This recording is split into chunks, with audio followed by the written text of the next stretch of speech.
தமிழர்கள், உலகத் தமிழர்கள் நம்ம இப்ப எந்த நாட்டோடு ஏதாவது உறவு கொண்டு லாபி பண்ணியிருக்கிறோமா? எந்த ஒரு இனக்குழுவோடு நம்ம உறவு கொண்டு லாபி பண்ணியிருக்கிறோமா? இந்த 14 ஆண்டு காலத்துல இல்லையே. ஆனால் ஈரானிடமிருந்து நாம் கற்றுக்கொள்ள வேண்டியதாக நான் பார்க்கிறேன். அவர்கள் நமக்கு துரோகம் செய்திருக்கலாம். அவர்கள் நமக்கு எதிராக நின்றிருக்கலாம். அவர்கள் நமக்கு நம்முடைய வ நம்ம எது அழித்த படையோடு துணை நின்றிருக்கலாம். ஆனால் அவர்களிடமிருந்து கற்றுக்கொள்ள வேண்டியது என்னவா இருக்கு அப்படின்னு தான் நான் பார்க்கிறேன். ஈரானிடமிருந்து கற்றுக்கொள்ள வேண்டியது என்ன இருக்கிறது? வெனிசுவேலா வெனிசுவேலால வந்து என்ன நடந்துச்சு? அவர் ஏதோ ஒரு போதை மருந்து ம். கடத்தல் செய்தார் என்று அந்த அதிபரையே தூக்கிட்டு போய் அமெரிக்கால அமெரிக்கா. வச்சிருக்காங்க. மதுரோவ. காரணம் என்னன்னு பார்த்தா, வெனிசுலா உலகத்திலேயே அதிக எண்ணெய் வளம் கொண்ட முதல் நாடு. அதிக எண்ணெய் வளம் கொண்ட முதல் நாடு வெனிசுவேலா, 2வது நாடு சவுதி அரேபியா, 3வது நாடு ஈரான்.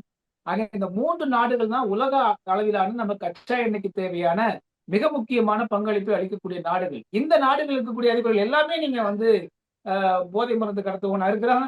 அவன் வந்து சமூக விரோதியா இருக்கிறான். அந்த நாட்டு மக்களை துன்புறுத்தக்கூடியவனா இருக்கிறான்.